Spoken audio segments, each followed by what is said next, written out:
Penda tuombe ili tusikie neno la Mungu. Mfalme mkuu, ninakutukuza, ninakuinua. Mwenye nguvu, mwenye mamlaka, mwenye uweza ni wewe Kristo. Umeinuliwa baba yetu, umeinuliwa mwenye nguvu, umeinuliwa mwenye uweza, umeinuliwa baba wa mbinguni. Hakuna na kutakuwa mwingine kama wewe. Wewe ni Mungu wetu, wewe ni baba yetu, wewe ni mfalme. Umejawa na utukufu wote Yesu. Wakati wa neno mfalme, na kuomba kwa kumbali kunena nasi, tufikie na njia ya kipekee kila mmoja wetu Baba, hata wenye watasikiza the message after this. Naomba neema yako Kristo ikawe juu yangu, ikawe juu yetu. Tena Roho Mtakatifu wa Mungu katusaidie kuelewa maandiko. Tuomba pia katusaidie kujua na kutenda kulingana na maandiko Mungu wetu, kupitia kwa maandiko ya leo. Na kuomba Emmanuel ukatukomboe, tukomboe, tufariji, tusaidie kuelewa, tusaidie kujua jibu, tusaidie mwana wa Mungu. Kile kinaweza kikawa ni ya kusuiria huku hewani, ama labda tulipepa kutoka nyumbani, labda iko mahali hapa. Naomba kisije kikafaulu kamwe katika jina la Yesu Kristo. Naomba mwana wa Mungu presence yako ikawe pamoja nasi. Naomba ufunuo mpya, mafuta mapya ya kuminister and the grace mpya ya kuminister wakati huu. Nihudumie ili niweze kuhudumia watu wako Yesu. Naomba uweke maneno kwa my spirit, kwa masikio yangu, kwa kinywa changu. Nikanene tu yale nitasikia ukinena nami, yale ambayo unaona ya kwamba inatufaa. Kuwa pamoja nasi mwana wa Mungu, tusaidie kutulia. Na Mungu Yesu, maana tumepeleka kila kitu msalabani. Tunaamini ya kwamba wakati huu sasa ni kusikia neno na kuelewa neno na kutenda kulingana na neno. Tunaamini ya kwamba utatutembelea na njia ya kipekee. Na wakati huu nina rebuke every spirit yenye inasunguka ya kifo, spirit ya kifo, spirit yote ile ya kifo yenye inasunguka kwa mboma zetu, yenye inasunguka kwa mboma zetu, yenye inasunguka kwa wale ambao tumezaa, wale ambao tumeoa, tumeolewa, wale ambao ni wetu, wale ambao tuko karibu na wao. Every spirit yenye inasunguka wakati huu, hata kwa wale ambao already wameitishwa watu, I stop them now. I rebuke the spirit now in the mighty name of Jesus Christ. Through the authority you have given unto me, I declare hakuna mwenye atakufa. Nimefunga hiyo mission, cancel the mission, cancel the mission through the blood of Jesus Christ. I cancel the mission katika jina la Yesu Kristo. Kwa kila mmoja wetu ambaye ananisikia, mwenye ako karibu na mimi, mwenye ameitanishwa na mimi na njia moja ama ile nyingine, ninanena uhai, ninanena ulinzi, ninanena security. And whoever is attacked right now, wakati huu nafunika uhai wake, spirit yake, her body, the soul, with the blood of Jesus Christ. According to Hebrews 12:24, I sprinkle the blood of Jesus Christ unto your souls, unto your spirit, unto your health, unto me also, in the mighty name of Jesus Christ. And we declare we are going to live ili tutangase makuu ya Kristo. Hata kwa wenye hawakuingia, Yesu watembelee, wafikie na njia ya kipekee. Na sisi tukiendelea kusikia neno lako Yesu, ambayo ni mkate ulio hai, naomba ukatuweke hai, ukatupe nguvu, tena ukatufalinji, ukatulibiuk, ukatufunze yaliyo sirini mwana wa Mungu. Tusaidie kufunguka masikio yetu ya nje na ya ndani, ili tukanjue mapenzi yako na kuyatenda. Na ni katika jina la Yesu Kristo nimeomba na kuamini. Tuseme amen. Mara tena tuseme amen. Amen, amen. Na wahubiria nikiwa nimeokoka. Kristo amelinda moyo wangu. Niko na furaha nikinena neno la siku ya leo. Tunaendelea na kumalizia, na tungali tuko kwa believing God upon great things. Siku ya leo tutaona maandiko yenye iko wengi wetu tunaijua, tunaifahamu. Iko katika Marko 5. Nitawaambia mahali tutaanzia, maana karibu kila mmoja wetu anaijua. Na mstari yenye ningependa tuangalie sana sana sana, yenye najua itasaidia kila mmoja wetu, although hata hizo zingine sitatusaidia. Iko katika Ephesians 6:16. Ephesians 6:16. Hiyo ndio mstari yenye Jehova angependa tujue zaidi, tuiangalie zaidi. Tuliweza kuangalia machache na tumeweza kuangalia for few weeks about opportunity tukasema, na Kiingereza ni chance, Kikuyu ni mweke, Kiswahili ni mwanya. Opportunity tuliweza kuangalia kidogo na tukaona kwamba the world is full of opportunities and it is up to you or me to see or hear them and pursue them well, according to Ephesians 5:16. Ate nchi yote imenjawa na mianya ama mweke na Kikuyu, na ni juu yako wewe na mimi, kila mmoja wetu aione, aisikie, ili aweze kuipokea, na akipata huyo mwanya, Mungu akimfungulia huyo mwanya, aitumie vizuri kulingana na Efeso 5:16. Kwa nini?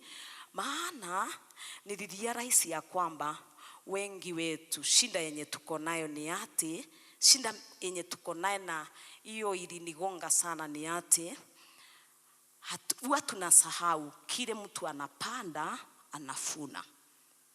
Hiyo nilisikia ikiwekwa na nikaiandika kwamba kile mtu anapanda anafuna. Ikiwa wewe na mimi labda tunaona mahali sasa Baba Muthoni anaelekea, kuna opportunity ya kuwa mtu mkubwa, ya kutoka kwa shinda kuingia kwa anga fulani, na labda uko na uwezo wa kuona ama labda ni kusikia, na wewe na uko ndani uwe na wivu, ufunge asiingie kwa opportunity, ama akiingia aitumie vibaya halafu ikose kumsaidia. Ikiwa uko na hiyo jambo ndani yako kama ya wivu, na huwa ninaita spiritual witchcraft, kana urogi wa kiroho, wandu alia hono kukuigwa huru. Unaona kuna mtu mwenye wake imefunguka labda shine, lakini wewe na uko ndani, utamwambia nina uko ate uko serious ukisikia, unjue hapa ni kusikia. Lakini na uko ndani, uko na uweza wa kuifunga juu ya wivu. Unjue shinda yenye uko nayo wewe na ule mwingine ambaye anafanya hivyo, na nilihimizwa niseme hivyo, ni ati kile utapanda kwake.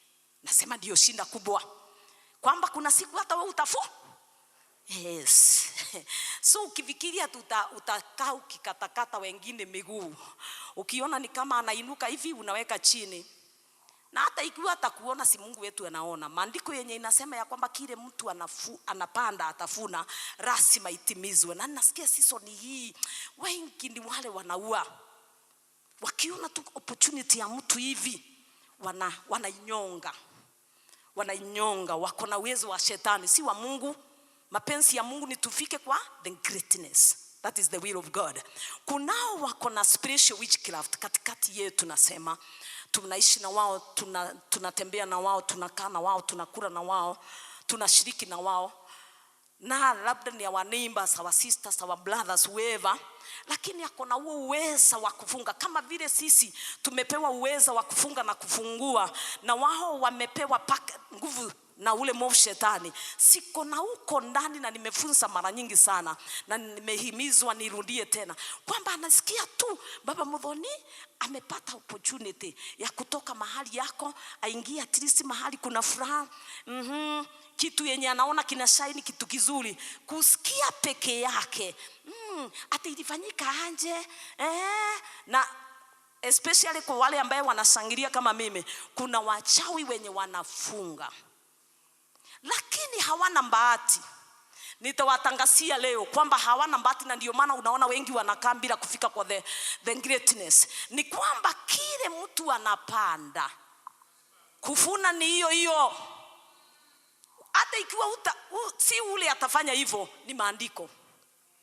ni maandiko. Hiyo ndio shinda yenye nilisikia na nilisikia kwa sababu ya 1 2 3 yenye nimeobserve this week ya kwamba kuna watu wako na hizo nguvu za kufunga tu. Kazi yao ni kufunga, kazi yao ni kusuiria, lakini nataka kuwatangazia hawana bahati, wataka mahali pamoja sana.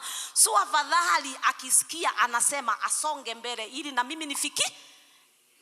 Usipofanya hivyo, ukiendelea na kufunga, unjue wewe utakaa mahali pamoja ukufe na wivu yako, na hakuna siku utafika kwa greatness. Hiyo ndiyo shinda yenye tuko nayo kama kanisa. Tumepewa a lot of opportunities. Kwa wengine we've had many opportunities, lakini kwa wachache wale hawana hiyo ya kunyonga, nao wanakuwa na kitu yenye tunaita ignorant. Wanakuwa ignorant, wanapuuza. Ni watu wakupuuza. Yesu umesikia, umeona mlango umefunguka, lakini unapuuza. Kupuuza, guteaneria. Yani we you don't bother. Hata you don't attempt kuingia tuone itakuwa anje. Hawa nao watu ndio watatuweka mahali pamoja sana, maana kila mara tukifunguka mlango, si yangu, ni ya fulani, sikusikia vizuri, siwezi, mambo kama hayo. Asubuhi niliweza kupata opportunity na nilifurahia na nikaitumia vizuri. Naamini ya kwamba kuna wengi watafunguka macho siku ya leo. Na usiwe na wivu ya mtu. Usiwe na wivu. Unjue nasema narundia na nitaka nikirundia, shinde yenye tuko nayo ni kupuuza, ignorance. Na kile mtu anapanda, mafuno ni yako. Si ya ule, Yesu atakosa kuingia, lakini utasikia itatendeka anje kwa maandiko. Basi tutasoma kwa maandiko ili kila mmoja wetu anjue ya kwamba Yesu kuna a lot of opportunities, lakini maadui ndio wengi. How do you overcome them? Maana wako tutaweza anje. Kile mimi nimefunzwa kidogo na Roho Mtakatifu wa Mungu, na nimefunzwa na experience na Roho Mtakatifu wa Mungu, ni ate watu wale tunapata opportunity yeyote ile, either ni ya nani, usiende ukiongea. Iye nimefunzwa na hata jana nilifunzwa na nimeiona leo.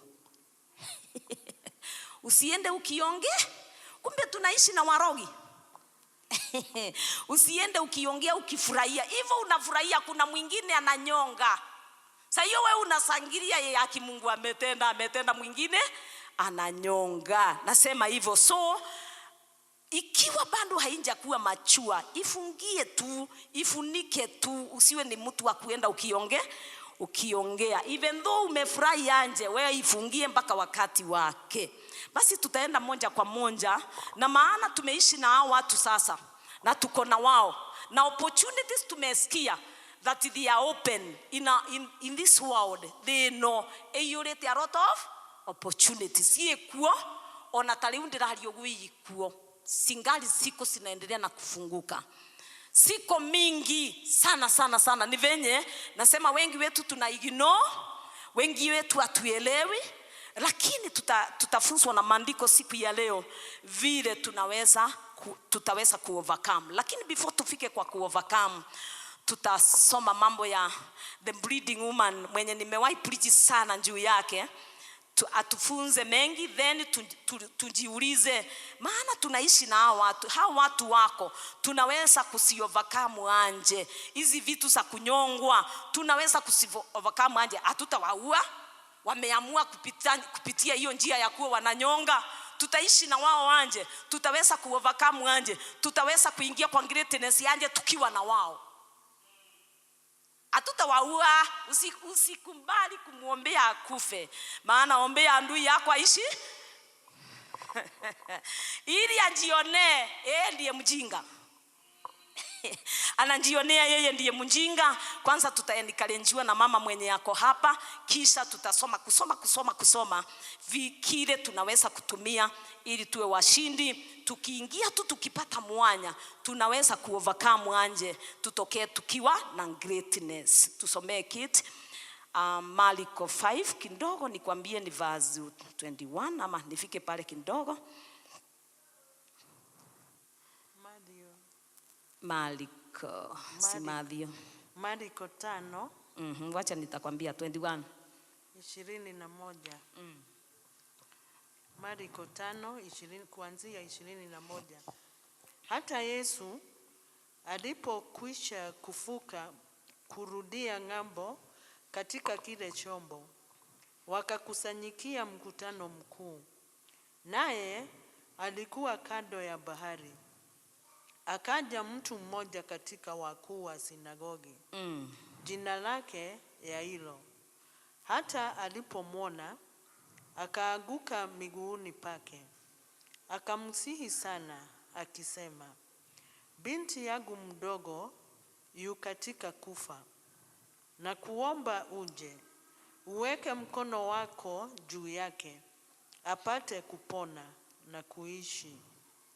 Akaenda pamoja naye, mkutano mkuu wakamfuata, wakimsoga-soga.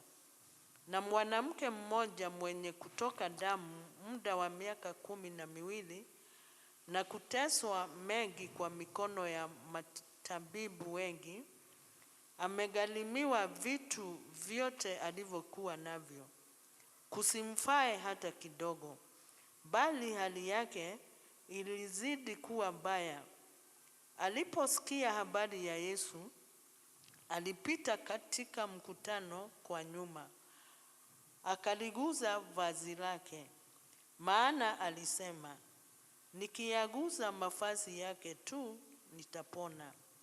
Mara chemichemi ya damu yake ikakauka, naye akafahamu mwilini mwake kwamba amepona msiba wake. Mara Yesu, hali akifahamu nafsini mwake kwamba nguvu zimemtoka, akageuka kati ya mkutano akasema, ni nani aliyeniguza mavazi yangu? Wanafunzi wake wakamwambia, je, wawaona mkutano wanavyosonga-songa, nawe wasema, ni nani aliyeniguza? Akatazama pande zote ili amuone aliyelitenda neno hilo. Na yule mwanamke akaigiwa na hofu na kutetemeka, akijua lililompata. Akaja akamwangukia, akamweleza kweli yote. Akamwambia, binti, imani yako imekuponya. Enenda zako kwa amani, uwe mzima, usiwe na mziba wako tena. Verse 21 inasema, sitasoma yote.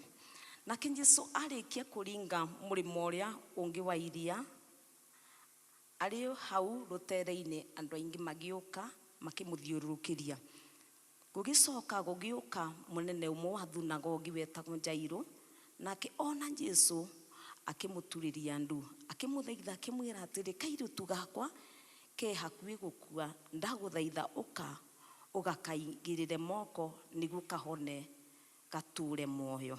Yesu agithie nake na andu aingi makimuma thutha mamuthiururukiirie miena yothe. No riri ni hari mutumia watuire oiraga thakame miaka 12 na ni athinikite muno, ona akahuthira mbeca nyingi akigeria guthondekwo ni mandagitari aingi, indi ndahonaga no gukiriria akiragiriria kwihirwo.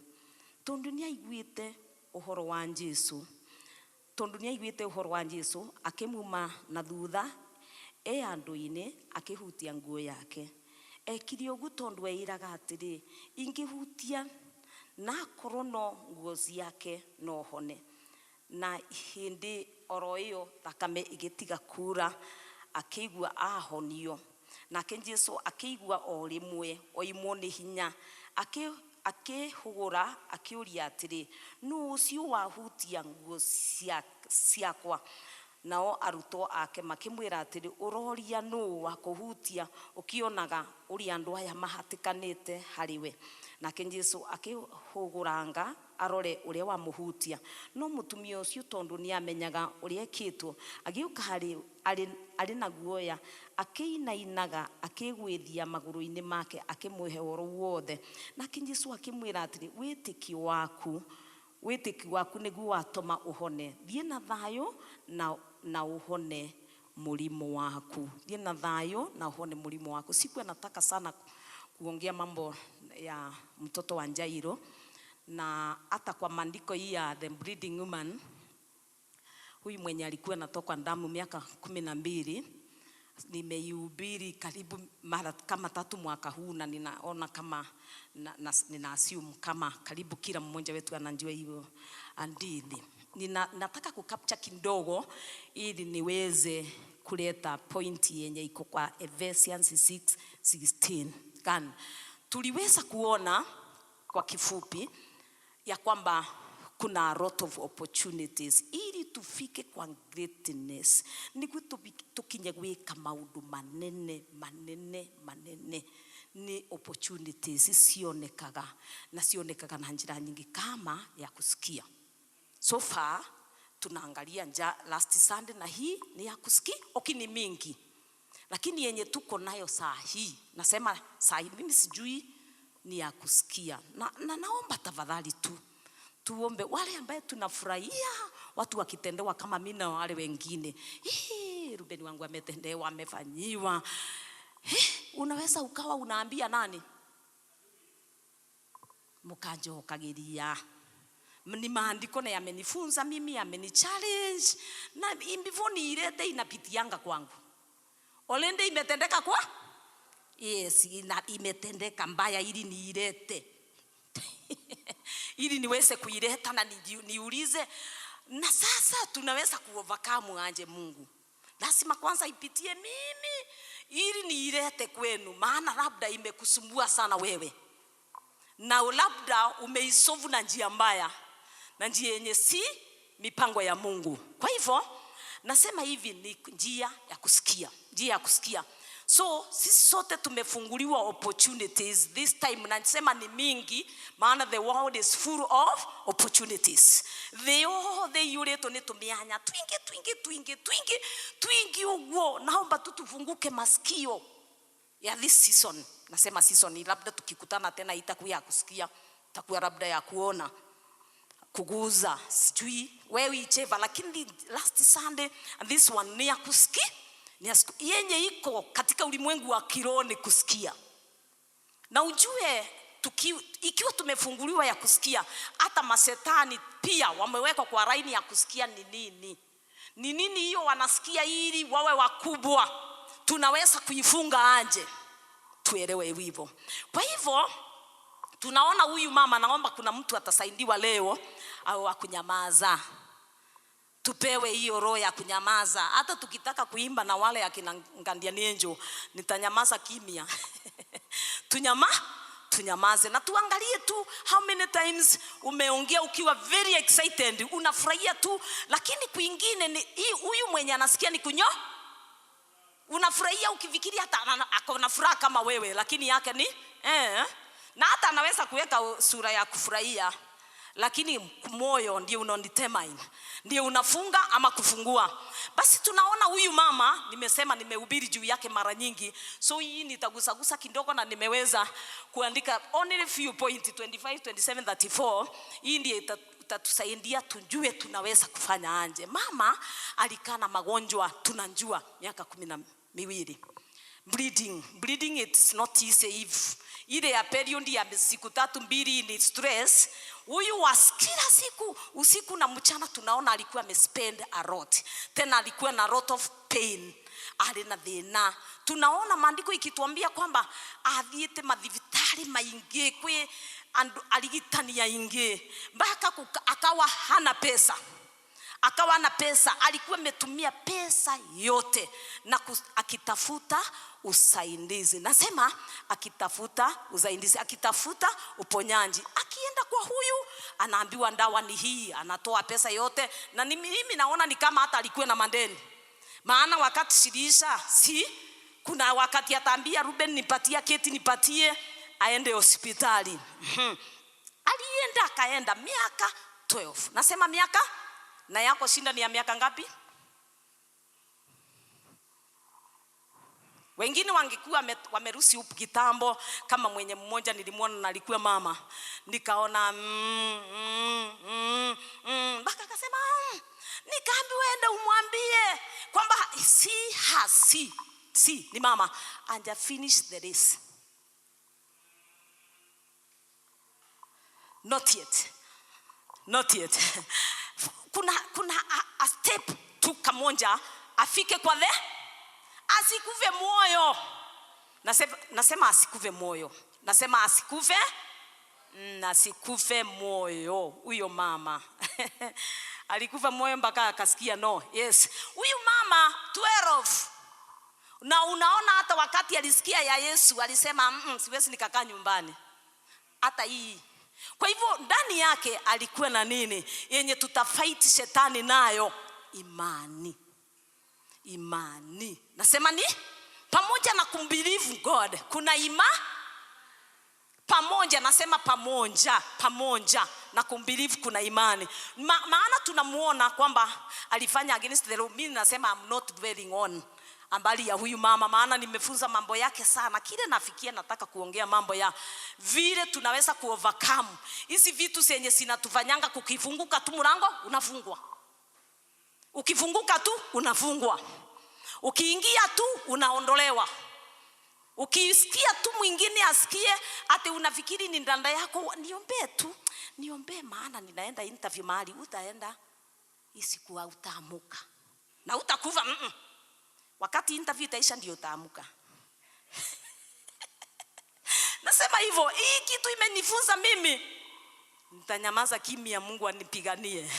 Jina la Yesu lipewe sifa. Nimefunzwa na hata nikifurahia, sabda tuseme nimefurahia Ruben ameniambia ameenda Nairobi, labda niambie mtu mmoja Ruben ataenda huko kuteswa. Sio afadhali kunyama? Ate unafikiri ni nanda yako unaambia tushangilie. Yakini Ruben amekumbukwa na Jehova. Nakwambia hiyo siku atateseka. Yes, nasema mimi niko na experience na nimeileta home. Nikiambia yeyote ambaye anafanya hivyo na maitanisho na Yesu, na muombea tafadhali, na maana anjui kile anapanda kwa mwenzake atavuna. Nembego na Matthew 15:13 nasema mbegu yenye njabando na baba itangolewa, na hiyo mbegu yenye mko nayo ya kunyonga ingolewe leo. Nasema ingolewe leo. Jina la Yesu lipewe sifa. Ukiona mtu anaweza kuchapa hapa vizuri, msongeze mbele. Usiku ulala ukimuombea aweze kutoa vizuri. Sikusema mwadhani Ndoiga akishika microphone ananyongwa mpaka aketi. Alafu utaimba. Kwani kuna kitu analipo hapa? Akinyongwa ni sawa, wengine watachukulia, maana kwa Mungu lazima kuwe gutikorana vacant. Wewe atanyongwa ataketi utafurahia, lakini ujue tutaendelea. Jina la Yesu lipewe sifa. Hiyo nimeisikia na imenitesa nikiosafiri. Siku fulani. Then what do we do? Mama najua alikuwa anadiscouragewa na watu sana. Hata ukienda hata huo Yesu mwenye umesikia juu yake, atakuwa tu kama wale wengine. Unajua Yesu alikuwa anaitwa mwalimu, daktari and the rest. So yeye hakukufa moyo. Hiyo ni jambo moja ya kutusaidia. Hakukufa moyo. Hata wakati alisikia Yesu wa Nazareti ako mahali fulani, yeye aliona opportunity ya uponyaji. Na kuenda kuturae tuondoke hapo trying and error. Atendathi kugeria nyumerete ogungerie tondo hata mara nyingi nikiombewa sijawahi ona kitu. Nimeenda kujaribu. Hapa hakuna kujaribu, ni unaenda kwa imani. Maana umesikia so far najua tumebelieve God. Tumeweza kumbelieve, tumetengeneza mawazo yetu kwamba Mungu anaweza. Na on your side believing ni ramblind. Unajua kuna watu area ya kumbelieve ya wetekia kuna breed kwamba ni kama bleeding uko nayo, umeamini na hakuna kitu kimetendeka. Ninamwambia leo, nasema leo Yesu anapita. Amini tu uguse imani. This is imani. Tumia imani tena. Usikufe moyo. Tunasikia alienda tu akijificha maana it was against the law. Alikuwa wa mikono, sitaki kuombewa. Nikipata tu njia, maana there's an opportunity. Can see an opportunity. Nipate tu kugusa nguo yake. Nguo peke yake, mimi najua nitarudi nyumbani na uponyaji. Na kuamini na kuwa na imani ili mfanya arudi nyumbani akiwa ako whole.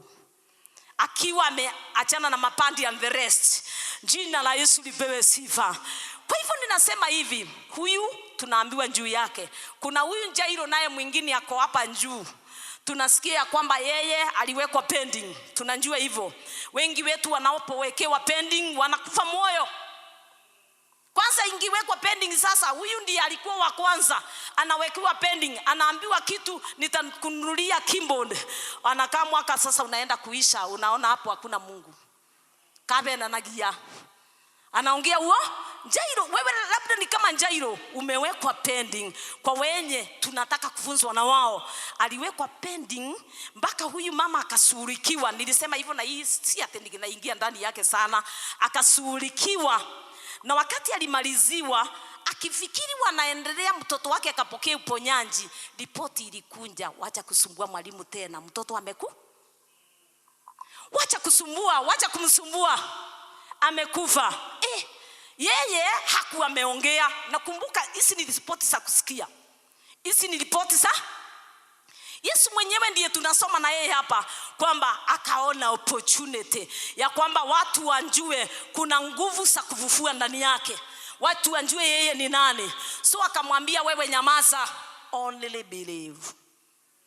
Wewe ni sawa wameongea na umesikia, nyamaza, only believe. Even to them that are like Jairo, they are already kwa pending.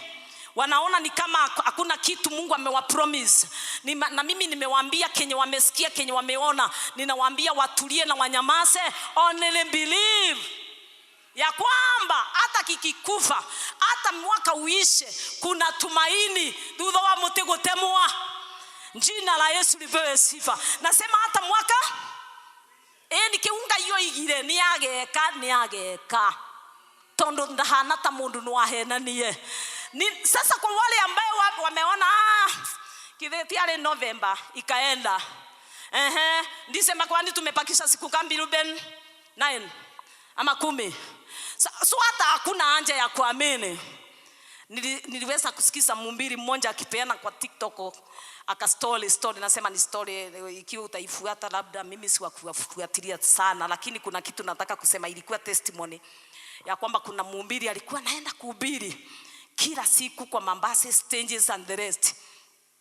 So akawa wakati anaendelea na kuhubiri, akawa kwamba akirudi nyumbani hana chakula. So akakaa hivyo for a long time until siku moja akasema, leo ukikosa kwa muda mrefu bila chakula, akasema leo Mungu ukikosa kunikumbuka, mimi nitakaa kama wale wengine. Mimi nitakaa kama wanawake wale wengine, niende nijitafutie na kwa kirapu na kule kwingine. Akaenda akachapa injili. Wakati alimalizia akaona haya, kumbe yako nikumbuka.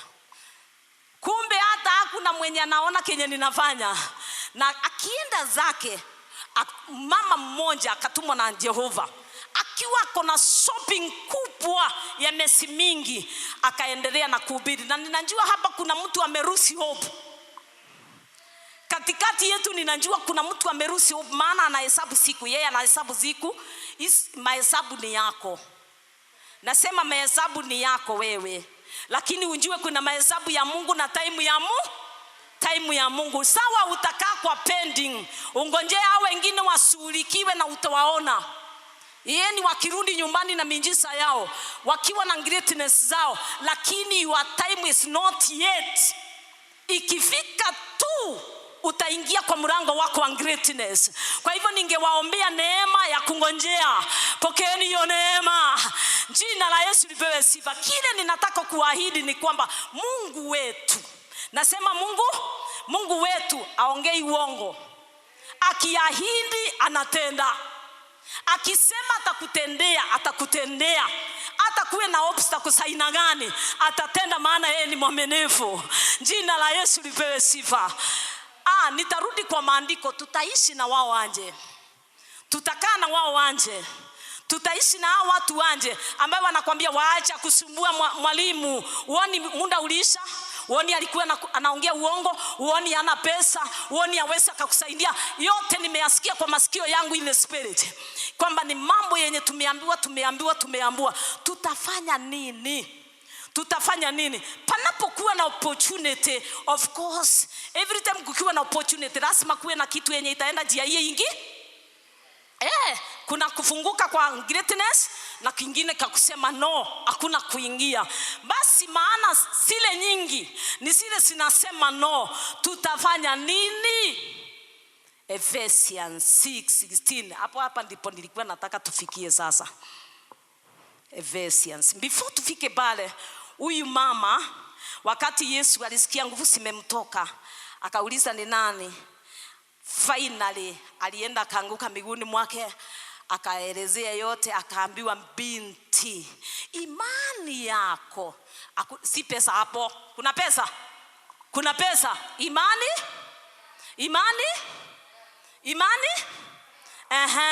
Imani yako imekufanya nini? Imekuponya. Good. Imani yako. Hapa ndipo tuko na shida, maana wengi wetu hatuna imani. Wengine tuko na imani na mambo mengine, lakini sio kwa Yesu.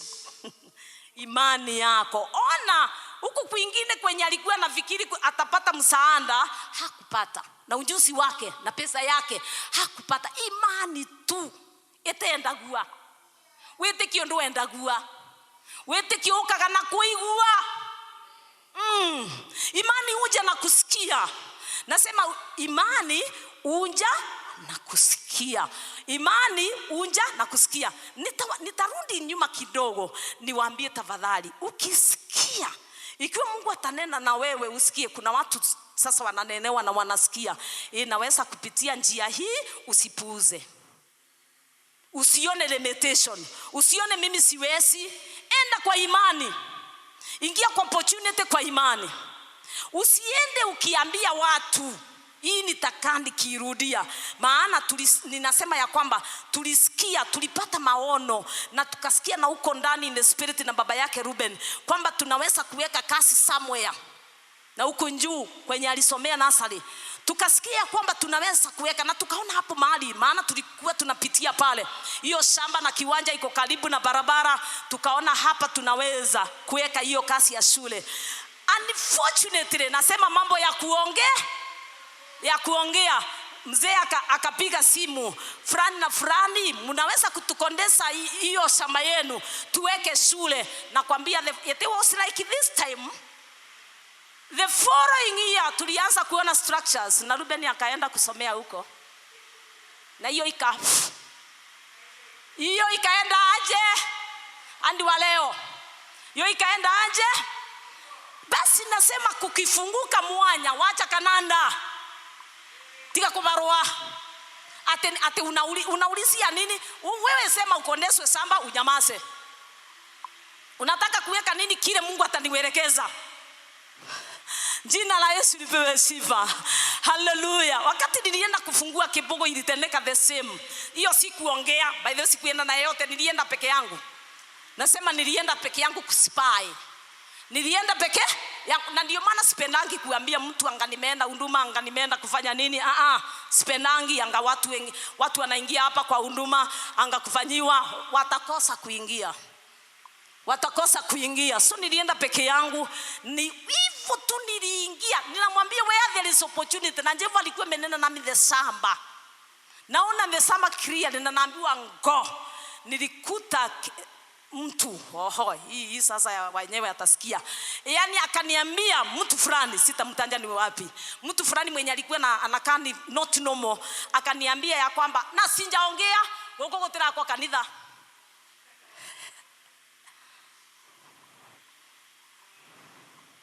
Tutafanya nini? Tuko hapo sasa. Opportunities zimefunguka, they are all over the world, they are all over, even they are just near to you. Tuko okoro yo wekaranĩtie nake kĩtie na opportunity ya kuma mutumie vyema ai kai amua kitia kuona hiyo kitia kuona nasema au kuona nasema labda mwenye mmeketi na yeye mwenye mko naye no kurano wewe na we unaona venye naifanya na mkono eni muhudhire wega Ephesians ndivyo tulisema mtumie vizuri when you are given any opportunity use it well nasema use it well like yenye niko nayo saa hii ya kuhubiri I do use it well not unless Kenya sijui lakini mimi najua naitumia vizuri jina la Yesu lipewe sifa nikitumia hivi vizuri hivi mimi nasikia ni vizuri kuna halos wacha nitumie hii yangu kuna kuwa na hivyo halos megue ole ya muru megue unajua kama moja ilikuwa imeingia at around saa 5 ikaniambia anje umuthi ando matero embwa tangaliangania matalele tukinyire thaa 5 nginya na ndoe before nitoke hapa nimepatiwa ripoti nyingine hata sioni sasa although nilikuwa nimemalizana na jibu so haikuniweza nasema nilikuwa nimejua jibu megue kwa wale ambao tunaona milango ya greatness kwa wale ambao ule tutaingia kwa wale ambao tumeingiza miguu hata ikiwa ni mguu mmoja ukoro na megue nasema kuna kuwa ukoro nayo ukoro kwa nayo out promise you heaven maana tuko hapa duniani maana tuseme ni Ruben wacha nimtumie yeye tuseme yeye Ruben ndiye wa kunyonga na ameona tu hakika nimefungua kazi na yeye ana so akipitia hapo unafikiri anje hata ikikosa kuisha unafikiri anaingia anasema anaangalia kama enda gia gotire si afadhali ufunge sijui kama mmanya wewe umeambiwa hivyo na customer live aya anauliza kitu kimoja labda kalisha usiku anauliza tu na labda amesunguka nduka zote na akafikiri wacha nipitie kwa mama nyawe then mama nyawe anamwambia ailisha ndo vinge ni akeno vingorete vinga unausa hakuna ni mugue nasema hivyo aros ni megue ya ulia moru megue hiyo aros sasa mishale ndio sana iwa si inatumika ndani ya watu kutusuiria kufika kumbroko ama kukutoa megue ndio igame megue wacha tuisome kwa Ephesians tutakaa na wao anje tutaishi anje tutaweza ku maintain singletness anje tutaweza kuingia anje maana kuna halos Ephesians 6:16 wa Efeso 6:16 zaidi ya yote mkiitwaa ngao ya imani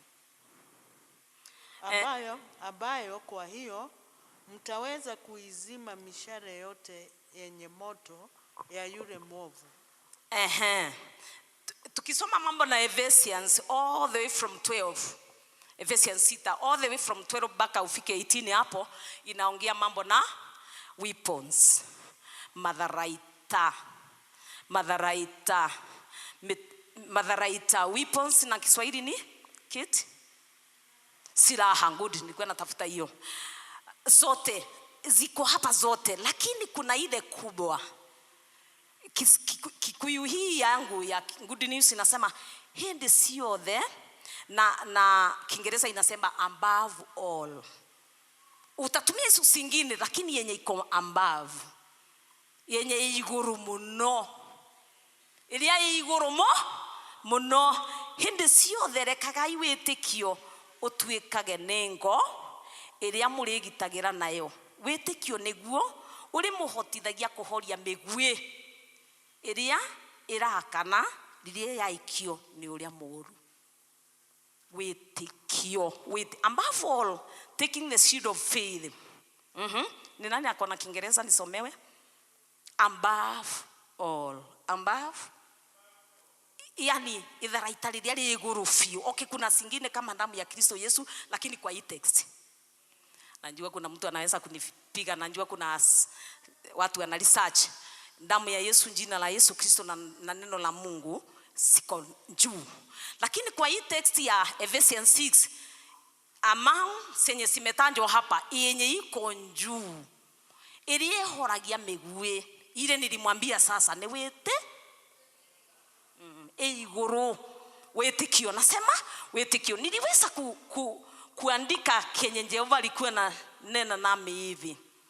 Unaweza ukawa unakaa ukigonjeka, maana hii ndio nimediru nayo wakati mlikuwa mnaona nikipita hivi na simu. Kugonjeka kitu yenye ni anjana, unapokea uponyaji, ukadhiri vitali. Si ndio tumesoma juu yake the bleeding woman. Hapa na pale na unatumia pesa. So wakati sasa umetumia kwa daktari fulani, tuseme daktari fulani, wakati huo unakunywa dawa, unasikia kiondo kiune kiagoa. Si ni kweli? Kinaenda chini na hiyo kiugonjwa ni unasikia na leo nimeamuka vizuri. Then after kumaliza dawa kinainuka te. Usiote mogue. Si ni kweli? Si kinainuka tena, ama labda nikuombee hapa. Hakika nikuombee before hata ufike nyumbani, hata ukitoka hapa nikikwambia inama ukaigwa na karuo kaune gadhi. Then after 2 days kaso sasa kakirundi kanarudi kakiwa mshale wa ule mwofu. Na njia gani? Ya kupanda mbegu ya shaka. Mbegu ya shaka ya kukutoa kwa imani, ya kukutoa kwa greatness. Unajua imani pia iko na level. Nayo imani pia ni gift kwa wengine. Kwa wengine ni gift yenye inaweza kuondoa milima. Nasema inaweza kuondoa milima. So shetani anajaribu anje kurusha. Tuseme ni Baba Mudhoni. Ninamwambia, wiki hii Baba Mudhoni, Mungu atakukumbuka. Lakini Baba Mudhoni andalanje okeria. Lakini Baba Mudhoni ukae kimia gotego sokera gotego ekate gotego alia. So Baba Mudhoni throughout the week hata tusalimia, hata tukikutana na yeye, hata tasalimia Mama Jimmy, maana alisikia hapa lakini hivyo ataenda. Unajua mashetani alisikia ni kukimia. Aende anapeleka mchele, anakuta kila mtu ni kukopa. Ndigira kilo 5. Ndigira yenge. Na message ile. Tikukaa kimya, nimekaa kimya. Mbona si nimerudi nyumbani na hiyo ya kukopa ni nasema ni mshale. Inabanda nini? Shaka. Na hata nikisimama hapa wewe uoni kama ninafanya kitu. Sisemi Baba Mudhoni, naamini. Nasema unakumbuka. Mshale unakaa ukikukumbusha hata wakati nilinyamaza. Si afadhali kuongea tu. Hata wakati nilinyamaza ndio imekuwa wazi. Na ndio maana unaona watu wakiingia kwa mambo mambaya. Maana hata wakati wametenga nitakaa vizuri, ndio mambo inakuwa mambaya. Misale ya ule mwovu shetani, megwe ole ya moru, megwe evil allos. Sinaweza kunja na mtu wa karibu kila wakati anakususa chini. Kikolo wake mogwetewe. Mogwe wako kuruta to the greatness. Uanze kuona hakuna Mungu. Haiwezekani. Huwa sinakunja siku hizi kwanza sikiona ya kwamba wewe ni ndume katika mambo na imani. Uko na misisi, sio uko na iroto. Sinajua njia tu sinapenya. Ninaomba na tafadhali njia moja ya kutusaidia. Yesu tuko na imani. Njia moja ya kutusaidia kuovercome hizi arrows. Evil arrows. Tadudu benikavotheka. Evil. Njia moja kama hivyo amefanya ni kukosa kuconcentrate. I concentrate on my assignment. Pigia Yesu makofi. You concentrate. Wacha unaweka nini? Wewe kuga olando yolio igaga. Kai, awisi mnaweza kupata hiyo. Kuassume wewe ni auga genwa ni assume. Kuassume maana kila yake yote ya kuongea ni misale. Na si misale ile poa, of course misale Yesu ikawa poa. Evil arrows. Evil Kutamka hivyo ni kiundu gya kugucokia thutha, kiundu gya gutuma wimene, kiundu gya kuroest him. How do you overcome them? Kwa imani. Nasema imani. Akikwambia ati ndungihotondo, na wewe unachukua neno la Mungu, hata ikiwa utamwambia, na ikiwa utaweza kumwambia, unamwambia ya kwamba Philippians 4:13 nasema I can do all things. I can do all things. Ati riu no hote maundu mothe kuhitukira uria uheaga hinya. Te kuhitukira mbia, te kuhitukira we, ni kuhitukira uria uheaga ki. I can do all things. I can. Hata ikiwa unaona kienye unafanya leo ulishindwa, I can. Hiyo ni mambo ya kufanya huyu mtu misale, kufunja misale, na unasema kwa imani. Kwa hivyo tunatumia neno la Mungu, tunatumia maombi. Tunatumia neno la Mungu na maombi. Nasema tunatumia neno la Mungu na maombi. Kwa imani itakuwa hivi. Unasema hivi, ukisikia kwamba mundu akwira, hii uturaga. Kuna wakati mmoja nilikuwa ninaumwa na kichwa karibu kila wakati, karibu kila mwezi. Nasema karibu, nasema karibu. Basi wenye walikuwa karibu na mimi, one of them nikitanja tu naumwa, tulisoea. Nasema unasikia ni msale gani? Nikijaribu kusema kama hapa, ikiwa somebody is within, anasikia nikisema ya kwamba ate nothing impossible within God. Ukitoka anakuuliza, na niko utura kwani mtwe, na venye unaumangwa na kichwa, si ni msale? Nasema ni msale. Na Biblia inasema nini? Ya kwamba there is nothing impossible within God. Gutiri undu ule magao na mahinda makinya undu sino ugathira. Jina la Yesu lipewe sifa. Haleluya. Nasema misale imerushwa na itarushwa. Elimu ya wale wanarusa misale ni wakutoe kwa greatness. Ikiwa wewe ni mtu wa imani, unaanza kundivert, hata unaweza kumulisha tutafanya nini? Jina la Yesu lipewe sifa. Kwa hivyo tutamshinda shetani na ushuhuda wa vinywa zetu. Toko toria ngoma na uira watu tunywa na thakame ya gaturume. Ndivyo Revelation inasema 12:11, they overcame him Satan with his arrows. Tutamshinda. Unaweka chini hapo. Nilimwambia siku moja, nilienda mahali kwa nduka, na ilikuwa the only shop yenye ilikuwa inanunuliwa sana na mahali fulani, sitataja ni wapi. So tulikuwa tuna kiraundi hapo. Na nilikuwa nimetoka hapa kwa maombi, nikakuta mzee elderly kidogo na nilitired. So mimi, maana tulikuwa tumesoeana na the shopkeeper, ni keeper now, I don't know. Tulikuwa tumesoeana, tulikuwa tunanjoko na yeye. Badala ya nimwambie good afternoon, nilimwambia good morning intentionally. Nilikuwa ninajua ni afternoon, ni evening. So mimi nilikraka joke. Na msee mwenye alikuwa hapo karibu, alikuwa tired. Nakwambia kanilaani. Na mimi msale yenyewe, mimi niliruhusa yangu hapo. Nilisomoa yake, nikaweka yangu. Kuimarisha hapo kwa imani. Ya kwamba at your age, unaona kama mtafikisha, unaona kama utafika kama sisi. Nikamwambia mzee, sikiza, sisi tumejuana na Mungu. Tutafika na tukupite, na hata tutakuwa venye uliko. Maana Mungu ako upande wetu. Akasema, I salute you. Jina la Yesu lipewe sifa. Hizo sinamalizwa hapo kwa imani. Si ate unajua kitakuwa anje kesho. Ni mishale unafunja hapo kwa imani. Usiyarao the mshale ikae iwe inakukura, chomoa wakati huo. Pigia Yesu makofi. Ni akuruta bamwe na mabira. Hapo. Ikiwa umepewa authority kama mimi, unaitumia, unaona opportunity ya kutumia authority. Jina la Yesu lipewe sifa. Don't allow any curse, fambo kasi dere ni irumisi isi aragwa tu. Isio, don't allow it. Yambije kuruta wera iniu. Jina la Yesu lipewe sifa. So nasema ya kwamba misale inarushwa. Na inarushwa tutoke kwa position zetu, tutoke kwa the greatness. Might be kuna mahali Mungu amekutoa na sasa anakuonyesha naweza kurudi, ni fulani. Hapana, mwambie no. mimi nimepokea uponyaji. Mwambie no, I'm covered by the blood of Jesus Christ. Tunatumia neno la Mungu. Nasema neno la Mungu. Nasema nini na Kikuyu? Ya kwamba above all, tutatumia hizi zingine ni sawa, lakini erethi maga megue yothe yoka tukuta ya ndwari, discouragement ya kukuweka chini, ni imani.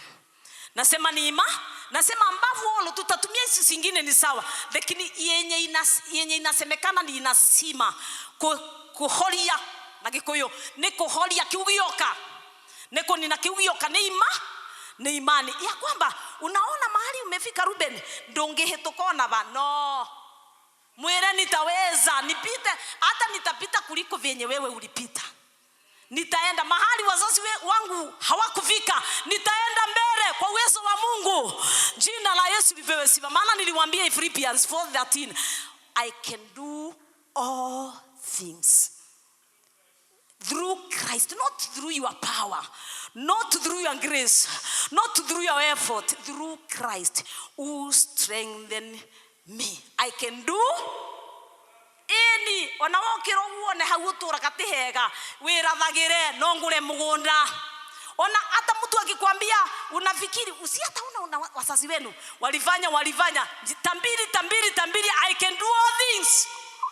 Yes, nawaambia kuthikuwetha migunda kwa imani. Nasema hapa ni kwa hii kama mwendo wa simu hivi, imani kwa ni imani na kaanje. Watu wakitusikiza kama venye huwa ninaongea hapa ate kwamba nitaweka tenti kule nje, mbona wewe ni mugoroki na mutia kinywa ngando ione yaku, ugerie kunjira ugu menye wewe musale, ugerie kuleta musale waku nitaifunga leo. Jina la Yesu lipewe sifa. Nasema ya kwamba tumepewa authority, ni venye tunalalia authority.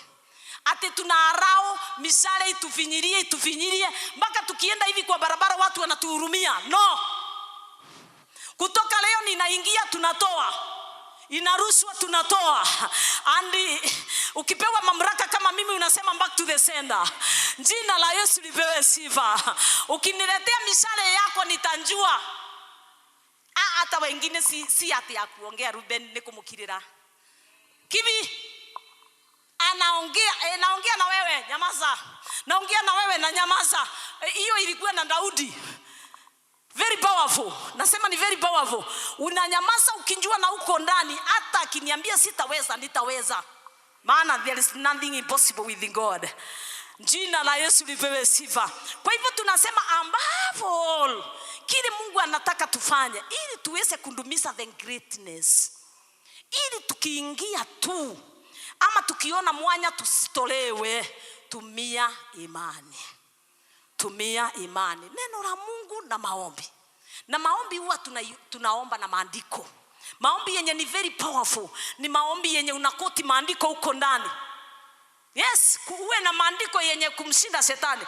Luke 4 inasema nini? Ya kwamba alimshinda shetani na nini? It is written. Basi tukishindwa na hivyo unjue mishale nonginya tuekale, naomba tusimame. Ukishindwa na maombi ya imani na kwamba it is written with the word of God, with the scripture, unjue ya kwamba mishale na kuambia itakufanya usikose kuingia kanisa. Maana utagonjea prophecy November, ukute November imei programu ya kutuyo ya ngai. Mungu wetu ako na program zake, tujue hivyo. Kuna wakati tunapitishiwa wakati wa kungonjea kama Jairo. Nasema kama unawekwa pending mpaka wewe unajiuliza kwani nitenda dhambi gani? Na venye nimejitolea kwa Mungu, kila ukionekana kama kuna mwanya yangu ndio inaambiwa ngonjea kidogo. Umewahi enda mahali unakuta tu ukifikiwa tu ni ngonjea. Unajaribu kuintasindi unakuta ni ngonjea. Unangojea ukingojea greatness. Unangojea ukingojea kiive, kitengenezwe kitu kizuri, kitu ambaye itandumu. Jina la Yesu lipewe sifa. Nasema mishale ya shetani, ya ule mwovu shetani, tutamshinda shetani na ushunda wa vinywa zetu na damu ya Kristo Yesu na maombi na neno la Mungu. Na neno la above all tunatumia nini? Yes. Imani. Ngao ya wetekio ni ehoragia mugiwe discouragement. Huyo imekalia watu sana. Ngoja wetekio nitaweza, hata mwaka ukiisha nitaweza, ningwamukira kwa imani. Usikumbali kuwa unaangalia various. Usikumbali wewe, usiangalie mwenzako ati hakuweza. Wewe si yeye, tutengehanana jina na usiangalianga mama yako hakuweza, huyo ni mama. Wewe ni wewe ndiye unanenewa. Usiangalie watu wenu anga walisunguka. Hiyo ni mishale. Hiyo ya kuangalia the various ni mishale. Nasema yote ni mishale na tunaifunja leo kwa imani katika jina la Yesu Kristo. Mahali tumefika sasa, tumeona in the world iko full of opportunities. Naomba tu kwa dakika chache tufunguliwe macho. Either ni ya kiroho sijui ama ni ya kimwili, macho yote ile uone opportunity. Uone any opportunity. Uone kamweke kalianga yako igeire tu, kamweke kakakaroka kuhinguka tu. Uone tu the chance yenye Jehova anakutengenezea, yenye inakunja. Yenye inakunja, thank you. Yenye inakunja, yenye ndio hiyo inafunguka, uione. Remember, once you enter, you sit well. Ugugutonya kuguru kunda guthaitha, huthira opportunity yowe. Ulilikana even hata mimi nikitumia hapa nikifikiria nimetumia vizuri. Huwa ninasema Mungu wewe kumbali kenye nimefanya, lakini kuna wengi wanakunjanga na tumisha ungefanya iyo tumeboragio bau athespokana mukikwa na gukira. Jina la Yesu lipewe sifa. Hata nikimaliza kunao lende manyitete tuthanwa meterenjo. Lazima tuwe juu yao, maana tutawachukia ni wetu. Hao watu wanatumiwa na Jehova kukufanya uwe mungumu. Utumie imani, upande kiimani, upande the more wanarusa mishale na unachomoa, hivyo ndivyo unapanda. Hivyo finally watakuacha, watafute wengine waseme huko ni guoko kwa Ngai. Jina la Yesu lipewe sifa. Kwa hivyo usiogope mishale, itaendelea kuweko na lakini usishindwe. Promise hakuna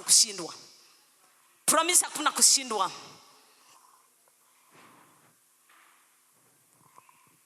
Aya matio ekohotonetake, aya mahana mwadhani wao, tondo matio ekohotonetake, matungataga nangolothelu. Aya, hakuna mtu anatumia hiyo sawa. Kwa hivyo ikikunja wakati uko na kiroho kimbaya chini. Tukifika pale basi naomba Mungu atufungue tuone opportunities. Hatuwezi tukamaliza haya bila kupenya kwa moja. Hatuwezi, no.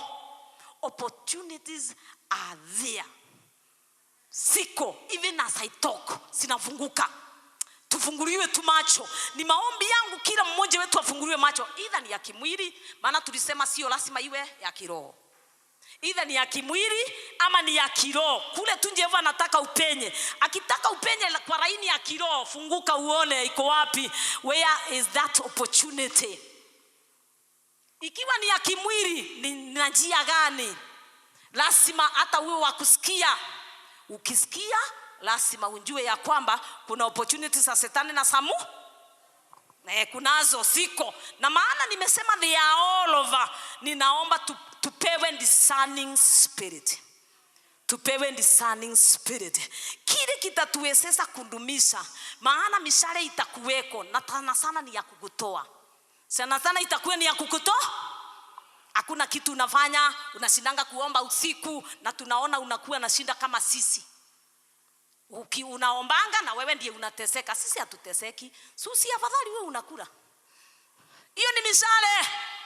Anakuondoa kwa wapi? Asa wolia unaondolewa. Lakini unjua ukiondoka kwa laini yako, of course mashetani yanafurahi, unaisha. unakuwa na imani, unamaliza hii mishale kwa imani, kwa maombi, kutumia maandiko. Sijui umesikia kwenye area yenye uko wiki ni gani? Ni ya maandiko ni ya maombi ni ya ignorance, ama wewe ndiye unatumika kupepa mishale ya ule mwovu shetani? At even as I talk now, you are still racing. Unatunga ni gani utakunja kurusha? Ni gani hiyo utakuja kumrusia kitoka? Unajua kuna wazazi wamepepanga mishale ya laana kwa watoto. Unasikia mtoto asubuhi anajitayarisha kwenda shule, anamwambia kana koe, hakuna kitu kanawezanga, hata sijui kanaenda kufanya nini shule. Unaweka nini? Mishale ya nini? Ya mtoto kukosa kupita. Hata walimu wanafanyanga hivyo kiti, may God forbid. Nimewahi kuta mwalimu mmoja wakati nilikuwa na shule, nikisunguka hivi kuangalia, na kuta mwalimu akiambia mtoto, "Oya akoroa bana nyina, alitete ta nyina." Hata sijui kama alikuwa anajua mama yake, sielewi. Lakini hata walimu pia, na sisemi kiti, ni venye kiti yako hapa, huwa wanarusa mishale kwa na maana sasa ni watoto wetu na walienda shule, tutafanya nini? Unakuta mtoto mdogo asubuhi hataki kuenda shule, labda mshale ulikuwa na mama ama baba ama mwali, na ule mwenye anasikia ni mishale, huyu ndiye atatumia imani. Atatumia imani aencourage mtoto achomoe ule mshale, na mtoto anaendelea, na unaanza kubariki mtoto. Unaanza kubariki mtoto kwiraga mwana no ahote, rathagira mwana maundu mega, sio kila wakati kugana katenyitaga. Wewe unaona hakika ashiki, lakini unjue ya kwamba inaweza ikawa laini yake si masomo vile, kuna kitu kingine kiko ndani. Ni vile tunamsongeza na certificate tu apate certificate peke yake, lakini kuna laini ya nini? Na exposure. The more anakana watoto unjue na kusoma ndivyo mind yake inakuwa exposed. Yes, akakorwe mundu muga ugetewe karage gisagi. Jina la Yesu lipewe sifa. Naomba tuwe tunajitambilia hata sisi, hata kwa kazi zetu, tusipepe mishale ya kukagatire Rubeni nekomo. Takwira gukubira nikomete mamu. Kumbe kauka wiki mzima usioni msale Rubeni wayo. Kumbe Yesu unaona ni sawa, in real sense unaona vyenye unaona, lakini wewe haustahili kuiachilia kwa anga. Haustahili, maana ulimi umenjawa na urogi. Ulimi umenjawa na baraka ama laana. So ukiachilia, basi the devil take over. Ana take over. Yetu tukiona tunanena upande ule mwingine ni kuega. Kuyomereria ukoigagane kwa it shall be well with me. Jina la Yesu lipewe sifa. Sijui umeona ni area gani uko weak, ni area iliku hiyo, maana nimeongea ndinogagania na nonjali nginya thaa 10 by the way nikiongea ni venye concentration hapa yenu sasa tuimusie. Unaona kama ni area gani unasikia hapa sasa mshale fulani umenikalia, na hata nikitoa inarudi tena, nimeshindwa na kutoa. Na maana msalabani Yesu alisema imeisha. Mimi nataka kuibeleka msalabani pamoja na mchungaji anisaidie kuibeleka msalabani. Lakini tukiachana unjue uko napatia tondo liuka ingi, mara nyingi sitakuweko msale ukirushwa. Wewe ndi utanjuanga na huyo ni mshale. Hivyo nimeambiwa na mama nyawe hivyo nimeambiwa na customer. Unaona ule customer jana hivyo aliniambia hakika ilikuwa mshale. Ikanisumbua mchana wote. Aya, nilikuwa nataka kuextend hiyo nyingine, hapana. Yes, na unjue sasa ukishindwa na kuchomoa hii ina extendanga mpaka kiria. Yes. Ethia gogwethiete oguo. Hakuna ku stop. Natafutanga brother na sister. Munisamehe, ninaonea mama nyawe sana. Sasa nasema ya kwamba lazima tujifunze kuchomoa hiyo mishale wakati imeingi, wakati iko hot. Wakati iko hot, maana shetani ataona mwanya hata before usiku. Jina la Yesu lipewe sifa. Ikiwa imekuja kukundiscourage ya kusikia kwamba ni hasira nitamchukia, unaomba Mungu akusaidie kumsamehe, kumweka chini, kumbucha. Maana kutakunja mwingine. Na hapo mwana unafunguka. Tunandiro na ile ya kwanza, ili ingine ikinja inakuta hakuna mwanya. Pigia Yesu makofi. Nasema ingine ikija inakuta hakuna mwanya. Converse every time dera akara. Hata mkifanya nini? Jina la Yesu lipewe sifa. Hata mkifanya nini sikufi moyo. Nitahubiri Yesu hata mkiwa 3. Wakisema hakuna watu, na mimi nawaambia maandiko inasema where 2 or 3 have gathered. Not 10, not 20. I would like to have 20 and 30. It is my prayer. But even the Bible says where 2 haliyaka haya na nduere kana mega na akaere hata mkosa indi shetani anakimbia. Yes, lakini ikiwa wewe wakutetemeka ukiangalia kiti ndogo kasande. Lakini it is where 2 or 3. Ni maandiko, enda usome. Yes, na unamwambia hivyo, remember Satan here. Yes, materoka. Lakini sindiroki onanginya bandi yuma na makiri ya 2 or 3. Even God will be in our midst as a band. Tunasonga na naumiri mpaka Sunday. Jina la Yesu lipewe sifa. Nongija we omererie, nongija we kirehinya defeat the Satan. Na uira wakanywaga. Uira wakanywa na thakame yao. Yagaturume na thakame yagaturume. We are searching ourselves, examine ourselves. Niriere kuko week. Ni akwaria muno. Ni ile ya kuruhusiwa misale arafu ukametikiria ikare ikuriage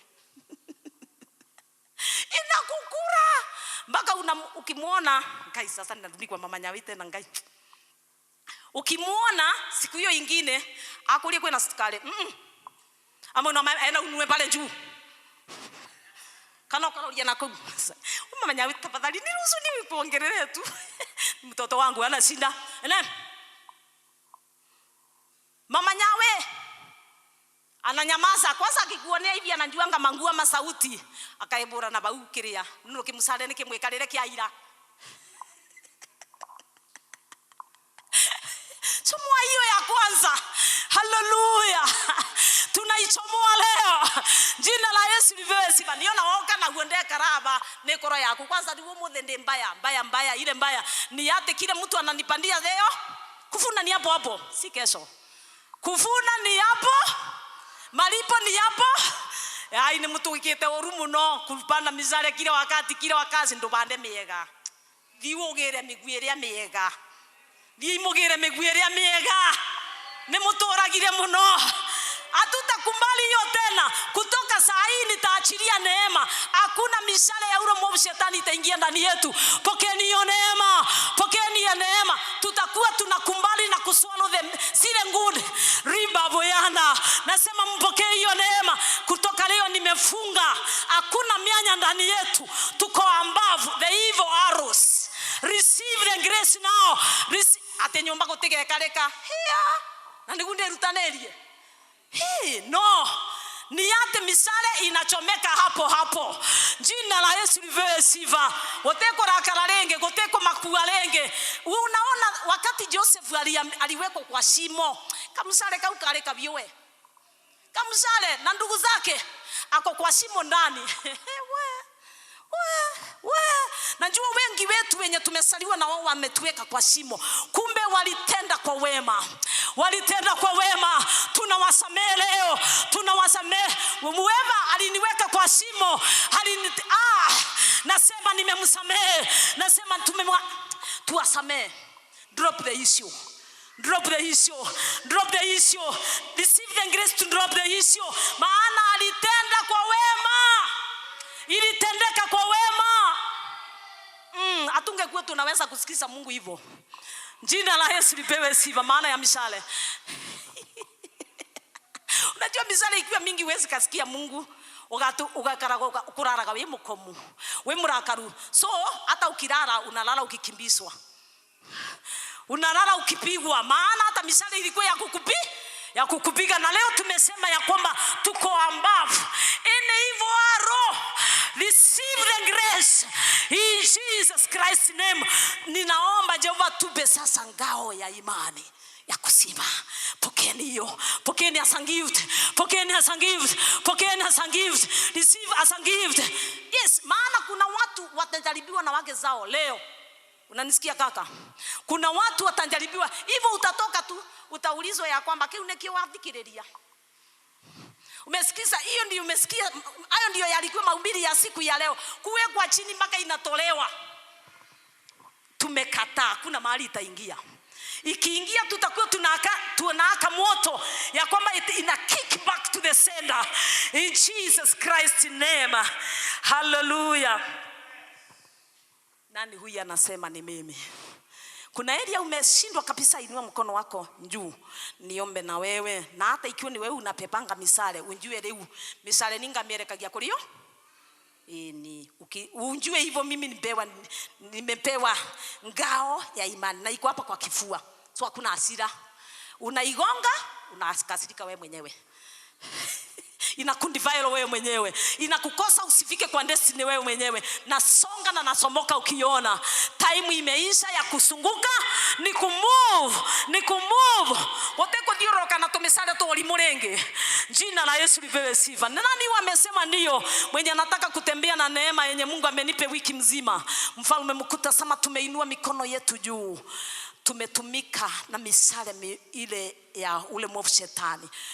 Kupiasi watu, kuundi watu ama kupiasi watu na kufanya wasikie vibaya, kuroestimu yao, kuwasusa moyo, discourage watu, kufanya wawe na shaka. Tusamee mama yetu, tusamee. Tumeinua mikono tukisema tumekuwa tukitumika kama wachawi in the church of God, kwa our families, kwa our children. Tusamee baba yangu, tusamee mwana wa Mungu, tusamee mfalme. Naomba utupe roho ya kuwa tunabaliki wale wengine katika jina la Yesu Kristo. Emmanuel, tasama, we are already wounded, we are bleeding inside our heart, even our work, our families, whatever we are doing and whatever we do every now and then, even the ministry, we are already bleeding. All of us we are bleeding, all of us we are bleeding. Ninaomba mwana wa Mungu katuvalishe the shield of faith, ngao ya imani. Tuvalishe ngao ya imani, tusaidie kuitumia ya kusimamisha ya ule mwovu shetani katika jina la Yesu Kristo. Tuvalishe ngao ya imani, tuvalishe ngao ya imani ya kusimamisha ya ule mwovu shetani. Tuvalishe mfalme, pingine tusaidie kukimia. Tupe hekima mfalme, tupe kuelewa kwenye tunastahili kuisomoa, kwenye tunastahili kuimaliza. Tupe hekima Yesu, tupe kuelewa, tupe knowledge mfalme, tupe understanding Yesu. Tuomba spiritual understanding, physical understanding.